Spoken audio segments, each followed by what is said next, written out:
marssioita odotetaan vastaanottokorokkeen kohdalle ihan muutaman minuutin kuluttua. Ja tässä paraatin vastaanottajat, Maavoimien komentaja kenraaliluotti Pasi Välimäki ja Lappeenrannan kaupunginvaltuuston puheenjohtaja Sanna Koskenranta. Tänään on 1200 miestä ja naista jalan liikkeellä ja sen lisäksi 45 ajoneuvoa suunnilleen moottoroidussa osassa ja sen perässä ratsuosasta. Tällä kertaa erityisesti kannattaa katsoa lähetys ihan loppuun asti. Paraatin teemana on maanpuolustusta sukupolvesta toiseen. Mitä se, Iikka, käytännössä tarkoittaa? No, itsenäisyyden alusta alkaen me suomalaiset ollaan vastattu Suomen puolustuksesta sukupolvesta toiseen. Maanpuolustukseenhan liittyy tietenkin PV:n lisäksi muut viranomaiset, elinkeinoelämä ja muut järjestöt. Ja puolustuksen perustana asevelvollisessa varusmiespalvelus koskettaa meitä kaikkia, äitiä, isiä, ja siten se on sukupolvet yhdistävä kokemus. Ja varusmiespalvelusten määrän suorittaneiden määrä on hieman pudottu, mutta moni sen edelleen suorittaa? No, miespuolisista niin kutsunnoissa käy noin 75% ja palveluksen suorittaa noin 65%. Lisäksi naisista vuosittain yli 1000 varusnaista suorittaa vapaaehtoisen asepalveluksen. Ja naisten määrä on tässä ilmeisesti ainakin alkuvuosista noussut, vai kuinka? Kyllä, alkuvuosista noussut ja viime vuosina noussut erityisesti. No niin, kohta on ensimmäiset vastaanottokorokkeen kohdalla. Kerrotaan vielä, että paraatin musiikista vastaa Rakuuna-soittokunta, jota johtavat päällikkö kapellimestari musiikkimajuri Tero Haikala ja marssikapellimestarina ylivääpeli Riku Penttilä.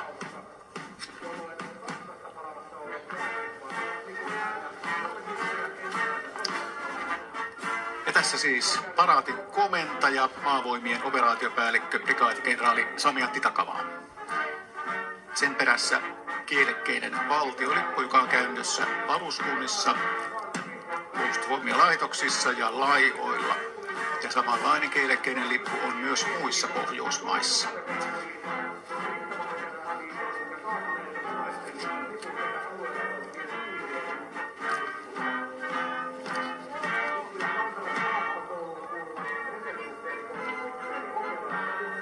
Ja tässä kuvassa näkyy Maavoimien lippukomppania. Ja tässä on ensin veteraanien lippulinna. Lippuja kantavat maasotakouluun kuuluvan reserviupseerikoulun upseerikokelaat ja oppilaat. Lippulinnaa johtaa reservin yliluutnantti Risto Paronen. Ja tosiaan Maavoimien lippukomppania tässä perässä. Sen on asettanut maasotakoulu. Maasotakoulu vastaa siis henkilökunnan ja asevelvollisten koulutuksesta sekä sitten Maavoimien tutkimus-, kehittämis- ja valmiustehtävistä. Maasotakoululla on 3 joukkoyksikköä. Reserviupseerikoulu Haminassa, mikä monelle miespuoleiselle on tuttu. Sitten Maavoimien tutkimuskeskus ja sitten maasotakoulun koulutuskeskus. Tässä Merivoimien lippukomppania, jonka on asettanut Rannikko-prikaati. Lippukomppanien ohimarssissa sitä johtaa Rannikko-prikaatin komentaja komodori Juhan Tillander. Ja marssiva osasto koostuu aliupseerioppilaista. Ja kotipaikkana siis Kirkkonummen Upinniemi.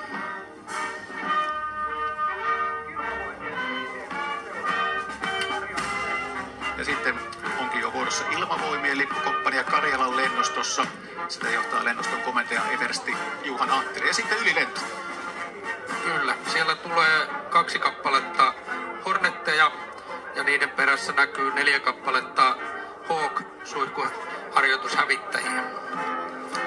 Suomeen odotetaan niitä F-35-hävittäjiä, niin mitä tälle hankkeelle kuuluu? F-35-hanke on edennyt ihan suunnitelmien mukaisesti.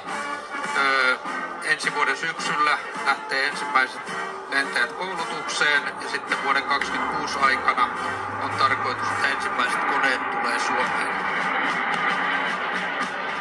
No niin, siinä hienosti taimattu ylilento. Sitten maanpuolustuskorkeakoulun lippukomppania. Sitä johtaa kadettikoulun johtaja eversti Jukka Nurmi. Ja marssijat ovat kadettikoulusta kadettikomppania sen järjestönumero 111 ja merikadettikurssin järjestönumeron 94. Maanpuolustuskorkeakoulu aloitti toimintansa vuoden 1993 alusta. Silloin yhdistettiin kadettikoulu, taistelukoulu ja sotakorkeakoulu sotatieteelliseksi yliopistoksi vastaamaan koko upseerin uran kattavasta opetuksesta.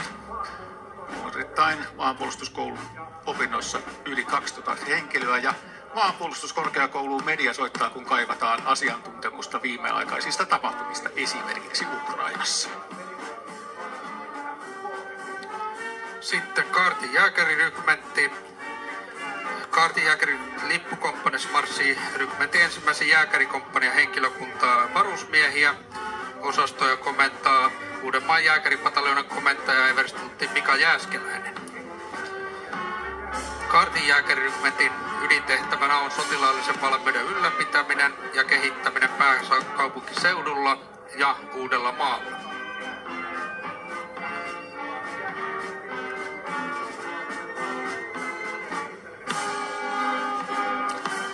Ja nämä ovat niitä miehiä, jotka kopivat sen kaupunkiin taistelun, eikö niin? Kyllä. Kaartin jääkärirykmentissä kaikki taistelijat saa vaativan koulutuksen taisteluun rakennetulla alueella. Ja koulutuksessa on käytössä nykyaikaiset rakennetun alueen taisteluun sopivat aseet ja kalusto. Tässä Porin prikaatin lippukomppania on muodostettu Satakunnan jääkäripataljonan ensimmäisestä jääkärikomppaniasta. Siellä koulutetaan Suomen kansainvälinen valmiusjoukko, jolle annetaan myös monipuolinen jääkiväkikoulutus.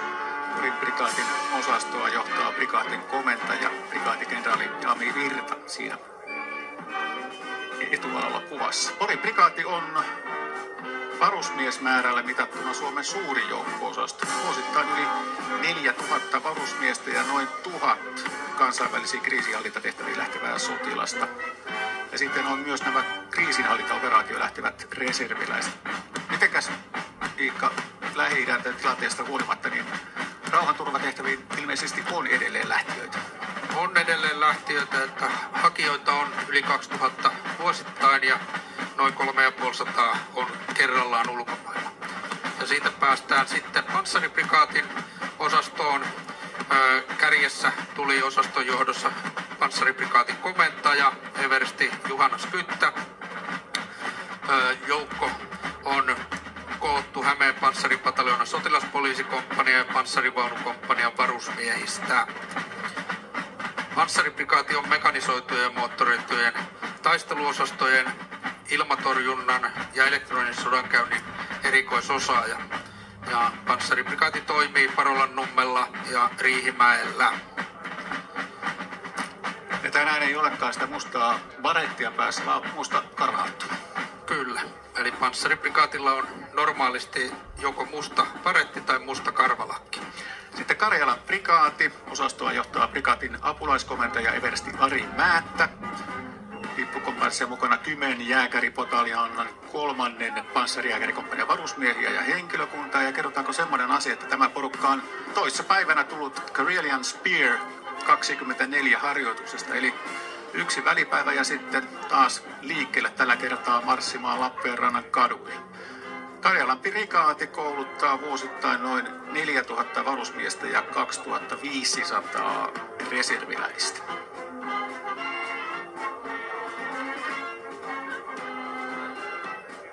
Sieltä onkin pitkä joukko liikkeellä.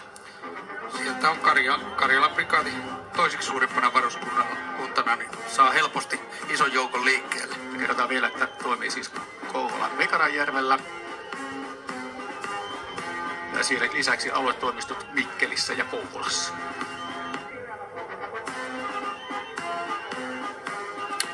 Sitten Karjalan prikaatin jälkeen Utin jääkärirykmentti.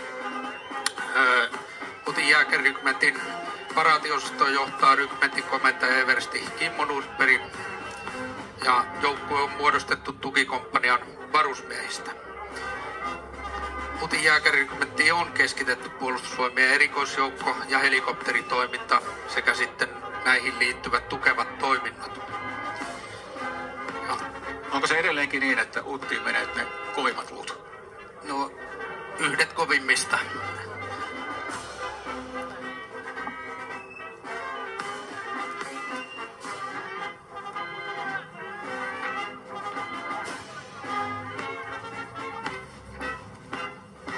Tänään on ollut pilvinen sää.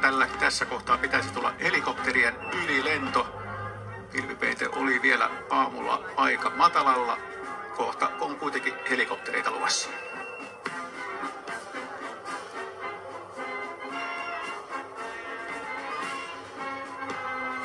Ja kuten tosiaan kuvasta näkyy, lappeenrantalaisia on kadujen varsilla tosi hieno joukko. No niin, kävikö niin, että helikoptereita ei kuulunut? Ilmeisesti kävi niin, mutta sitten Rajavartiolaitos, Raja- ja merivartiokoulu, siellä paraatijoukkojen johtajana Raja- ja merivartiokoulujen Hei, vedetään takaisin. Tuli sittenkin helikoptereita. Kyllä. Eli mihinkäs esimerkiksi näitä helikoptereita käytetään? No, siinä näkyy etualalla NH-90 kuljetushelikoptereita, jolla voidaan kuljettaa joukkoja ja materiaalia. Ja siellä taustalla näkyy sitten MD-500 helikoptereita, jotka on sitten enemmän koulutus- ja harjoituskoneita. Sitten maakuntakomppanian liikkeellä. Sitä osastoa johtaa reservikapteeni Simo Rounela. Tässä on siis liikkeellä Etelä-Karjalan maakuntakomppanian reserviläisiä. Tässä kun vielä ihaillaan näitä helikoptereita, niin kerropa Sikka, mikä on taisteluvarustus? Nämä maakuntakomppanialaiset olivat sellaiset laittaneet ylle. No, taisteluvarustus tarkoittaa siis semmoista varustusta, jolla voidaan taistelussa olla. Peruskoulutuskaudella kaikille varusmiehille koulutetaan yhdenmukainen varustus, mutta sitten sen jälkeen jokaisessa joukossa sitä varustusta muokataan tehtävän mukaan. Lippua kantaa puheenjohtaja Petter Kojo. Ja tässä on siis Etelä-Karjalan rauhanturvaajia. Kuinka paljon rauhanturvia nykyään on? No siis tällä hetkellä noin 350 henkilöä on rauhanturvatehtävissä. Tässä Naisten valmiusliitto, sitä johtaa toiminnanjohtaja Pia Lindeli ja Lippua kantaa liiton entinen pääsihteeri Kaarina Suhonen. Järjestää myös vapaaehtoista koulutustyötä. Ja 100 000 naista vuosittain osallistuu toimintaan.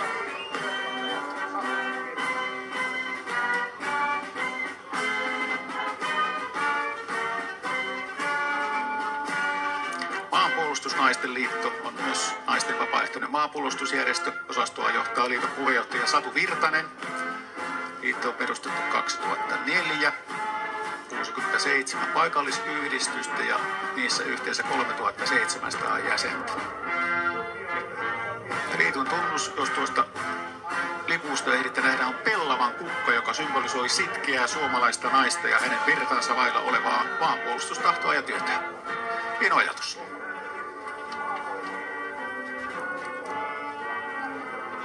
Ja nyt alkaa ohimarssi jalan olla ohi ja joku sen minuutin kuluttua on luvassa sitten moottoroidut osat. Tässä paraatin vastaan, sanotaan vielä maavoimien komentaja, kenraaliluutnantti Pasi Välimäki ja Lappeenrannan kaupunginvaltuuston puheenjohtaja Sanna Koskenranta.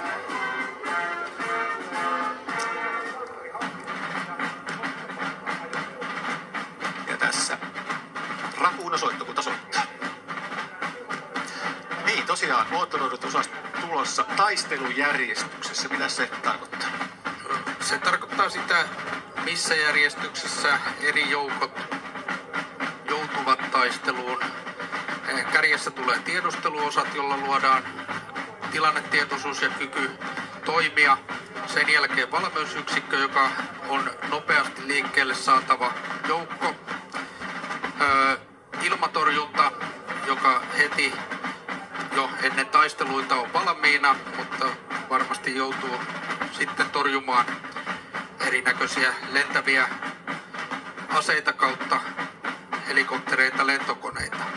Tämän jälkeen pääjoukot, jolla käydään päätaistelut, ja sitten viimeisenä viranomaiset, jotka liittyy tietenkin jo normaalioloissa meidän toimintaan, mutta sitten myös kriisin aikana ja kriisin jälkeen. Eli tuossa sanoit, että tiedusteluosasto on se ensimmäinen. Niin jos kriisin paikka tulee, niin kuinka nopeasti siellä joukko lähtee liikkeelle? Kyllä me saadaan puolustusvoimista niin tuntiluokassa ensimmäiset osat liikkeelle. Muutama tunti. Joo. Tänään tänään tässä moottorimarssissa nähdään paljon kotimaisia ajoneuvoja, niitä paseja ja vähän Pasin myöhempiä versioita, niin mikä sellainen etu se on puolustusvoimille, että meillä on oma ajopeli, millä kuljetetaan ajoneuvoja taistelussa? Kyllä se nyt viime vuosina on osoittautunut, että sillä on valtava merkitys, että meillä on kotimaista osaamista, kotimaista puolustusteollisuutta.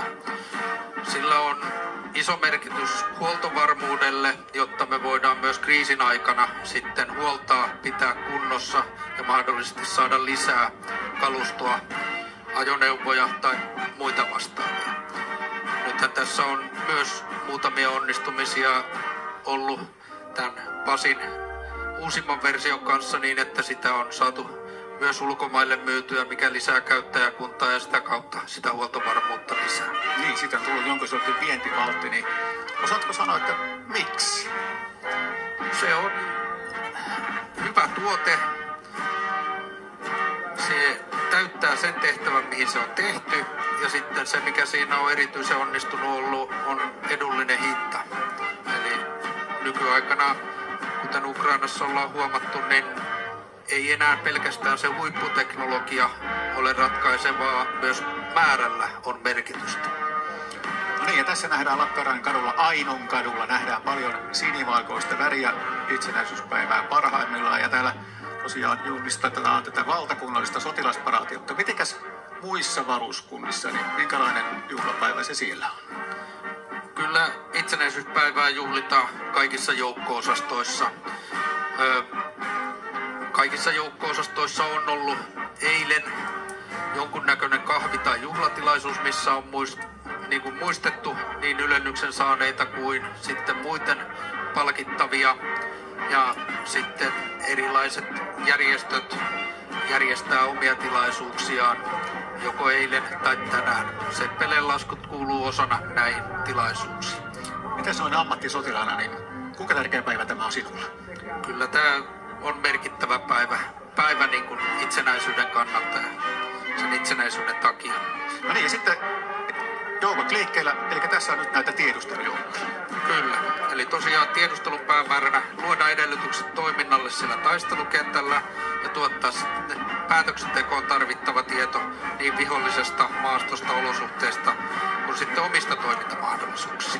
Siinä oli moottoripyöriä ja mönkijöitä, niin minkä siitä käytetään? Niitä voidaan käyttää maastoissa liikkumiseen niin tiedustelijoilla kuin sitten myös erilaisiin lähettitehtäviin. Tässä alkaa sitten tulla. Tämä on edelleen niitä tiedusteluosia.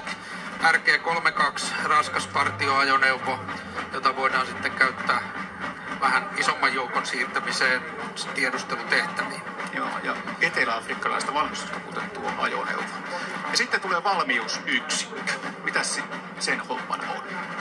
Valmiusyksikkö on niin palkastusta henkilökunnasta kuin varusmiehistä muodostettu yksikkö, joka on nopeasti käyttöön saatavilla ja lähetettävässä tehtävään. Ja niillä voidaan vastata sitten tämmöiseen turvallisuusympäristön nopeaan muutokseen.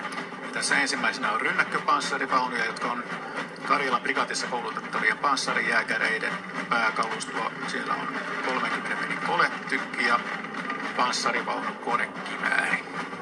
No, ja sitten perässä Leopard 2A6 taistelupanssarivaunu 120 mm tykillä. No niin, ja edelleenkin voidaan todeta, että se oli hyvä hankinta, että niitä Suomen puolustusvoimilla hankittiin, vai kuinka? Kyllä, kaikki voi varmasti nyt Ukrainan havainnoista päätellä, että panssarivaunuille, rynnäkköpanssarivaunuille ja panssaroiduille ajoneuvoille on tarvetta. Tämä on siis nelihenkinen miehistö ja painoa muuten panssarivaunulla 60 000 kiloa. Laskin tuossa, että semmoiset 340 henkilöautoa. Kyllä. No niin, sitten tulee näitä paseja. Ajajan ja johtajien lisäksi voi tuottaa 10 taistelijaa varusteineen ja tässä aseistuksena ilmatorjuntakonekivääri. Ja sitten panssarihaupitsi eli K9. Mikä se pystyy? No, sillä pystytään ampumaan epäsuoraa tulta aina tuonne 40 kilometrin etäisyydelle asti. se, että meillä on erilaisia välineitä, millä pystytään eri etäisyyksille ampumaan, niin on tärkeää, jotta se vihollinen ei pysty missään olemaan niin sanotusti rauhassa. Sanopas vielä, mikä tällaisen panssarihauputsin ja panssarivaunun se isoin ero on? Isoin ero on siinä panssaroinnissa ja sitten siinä, että miten se ammunnan hallinta on järjestetty. Eli panssarivaunulla ammutaan suoraan näkyvää vihollista ja sitten taas panssarihaupitsilla ammutaan tarkasti pitkän matkan päähän. Niin, tässä on vielä komentopaikka. Sitten alkaa tulla ilmatorjunnan kalustoa. Sen merkitys on ilmeisesti taas Ukrainan oppia, niin sen merkitys on kasvanut. Kyllä, eli päivittäin lehdestä saadaan lukea kuinka ilmasta on tullut erinäköisiä pommeja tai ohjuksia. Ja ilmatorjunnalla torjutaan näitä, mutta myös sitten hävittäjiä, helikoptereita. Ja tässä ensimmäisenä näkyy ITO-12 ohjuslavetti, eli NASAMS. Ja se on tarkoitettu valtakunnallisesti tärkeiden kohteiden ja maavoimien tärkeimpien operatiivisten joukkojen suojaamiseen. Ja siis samoja ohjuksia kuin Horneteissa, eikö niin? Kyllä. Siinä niin, mitäpä muita ajoneuvoja? Perässä näkyy sitten maaliosoitustutka toi vedettävä ja sitten on taistelujohtokeskus. Sitten tämä pienempi ajoneuvo, niin siinä on ITO-12 elektro-optinen sensori, jolla voidaan havaita vihollisia. Ja sitten viimeisenä vielä latausajoneuvo, jolla voidaan niitä ITO-12 ohjuksia ladata. Ja sen jälkeen on luvassa ne pääosat. Joo, eli pääosat, siinä tulee niin jalkaväen kalustoa kuin sitten aselajin joukkojen kalustoa. Ja se valtakunnan puolustaminen vaatii siis kaikkien aselajien yhteistoimintaa.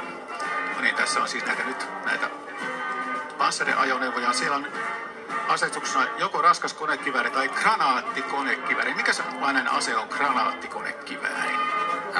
Granaattikonekivääri 40 milliä halkasijaltaan pystyy ampumaan jopa 340 laukausta minuutissa ja kantama on tonne lähes 2 kilometriin asti, jolloin voidaan niin kuin vihollisen jalkaväkeen plus ajoneuvoihin vaikuttaa. Tässä on viestipanssariajoneuvo. Se auttaa tulejohdon yhteyksiä varten, jotka perustavat ja ylläpitävät ja suojaavat komentopaikat. Tässä on 24 metriä korkea teleskooppimasto siihen mahdollista tehdä.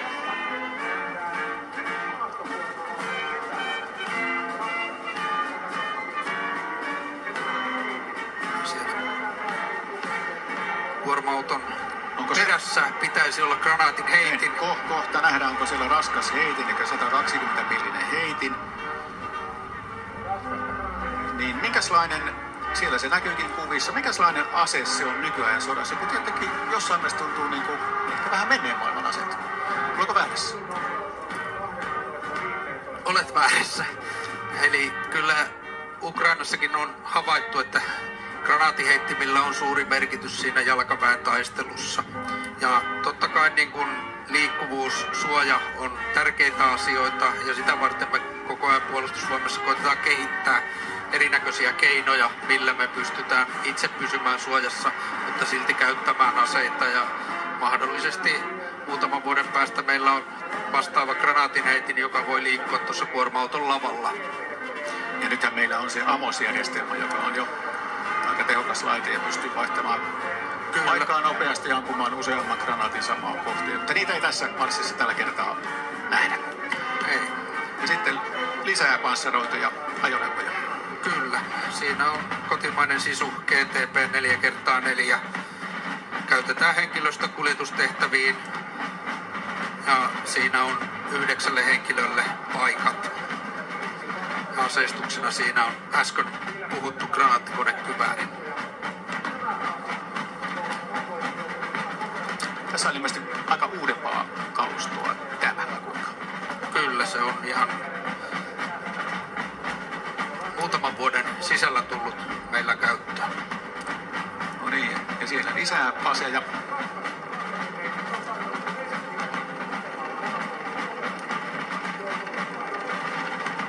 sen perässä tulee ihan kohta kuviin raskas raketinheitin. Sillä tuetaan Maavoimien operatiivisia joukkoja ilmaiselta kauempaa. Mikäs noin, niin kun on epäsuoraa tulta, on tykit ja heittimet, niin mikäs tämä raketinheittimen merkitys on? No, jos granaatinheittimillä ammutaan sinne noin 10 kilometriin, tykeillä päästään noin 40 kilometriin, niin tuolla raskalla raketinheittimellä voidaan ampua jopa 80 kilometriin asti. Sitten pioneeriajoneuvo, eli uudistusajoneuvo Saurus. Sillä uudistetaan esimerkiksi kemiallisten, biologisten ja radioaktiivisten jätteitä ja voidaan ottaa myös pelastustehtävissä. Ja siellä seuraavana maastosairasauto, joka toimii ensihoidon yksikkönä kenttälääkinnässä ja lääkinnällisessä perustoiminnassa. Sitten viranomaisten kalustoon ja tosiaan Puolustusvoimat tekee yhteistyötä muiden viranomaisten kanssa niin rauhan aikana normaalioloissa kuin sitten poikkeusoloissa. Ja sen takia viranomaisten rooli tässä myös paraatissa on tullut viime vuosina esille. Onko tämä yhteistyö vaan lisääntynyt viime aikoina, voiko näin sanoa? No kyllä se on lisääntynyt kaikkien erilaisten tapahtumien vuoksi. Nyt viime vuosina esimerkiksi Rajavartiolaitoksen kanssa tehty yhteistyötä tähän rajatilanteeseen liittyen. Niin ja siellä Rajavartiolaitoksen ajoneuvoja onkin tulossa sinne raskas partioauto, jossa on tilaa paitsi henkilökunnan myös rajakoiralle. Ja tässä traktorimönkiä tietenkin parhaimmillaan vaikeakulkuisessa maastossa ja pehmeällä alustalla ja jyrkissä rinteissä. Sitten Tullin ajoneuvoja, niitäkin on monta sorttia. Hälytysajoneuvoja ja partioautoja. Ja myös Tulli käyttää myös maastomönkijöitä maastovalvonnassa. Sitten pelastuslaitoksen yksikkö, säiliösammutusauto. Ja sitten sukellusyksikön auto tuossa toisena. Koulutettuja sukeltajia Etelä-Karjalan pelastuslaitoksella on noin 30 henkeä. Ja viimeisenä nostolava yksikkö. Niihin tehtäviin pitää päästä korkealle. Nostolavan korkein ulottuma on 55 metriä.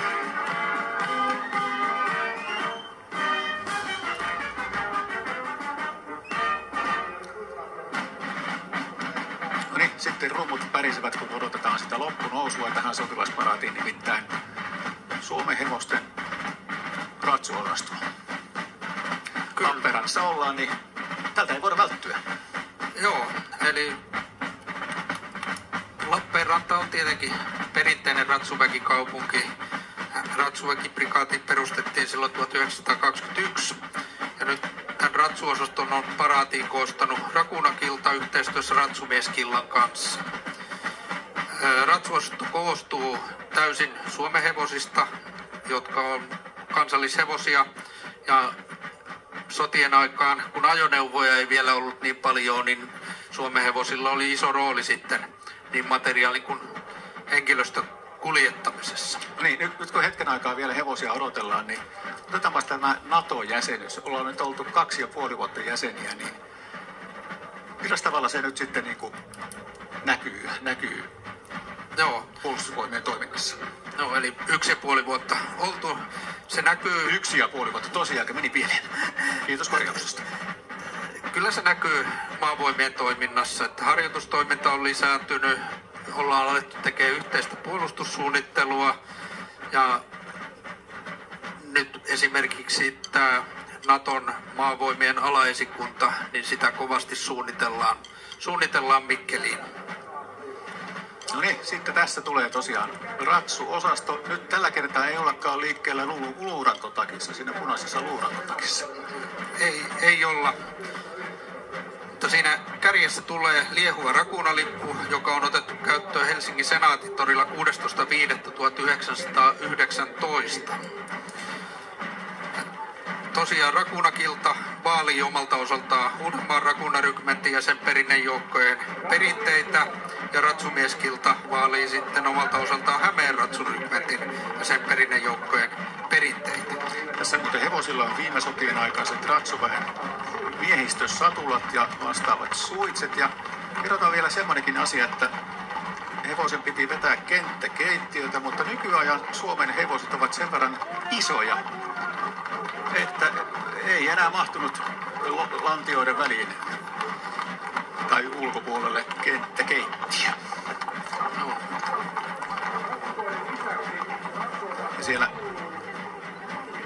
takana vielä näkyy kyydissä Lottia, Etelä-Karjala Lottia.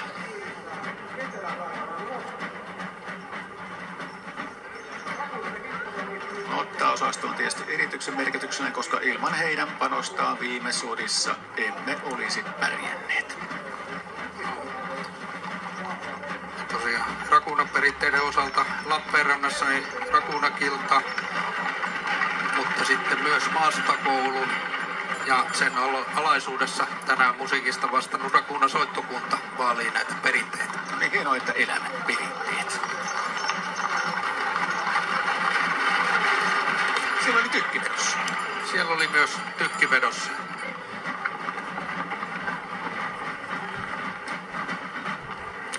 Juurihan tässä tuli kuluneeksi talvisodan alkamisesta 7, nyt menekö luvut oikein?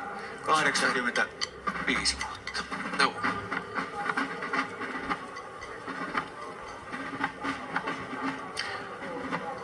No niin, sitten on rakuunasoittokuntakin lähtenyt liikkeelle. Se tarkoittaa sitä, että sotilasparaati alkaa olla ohi.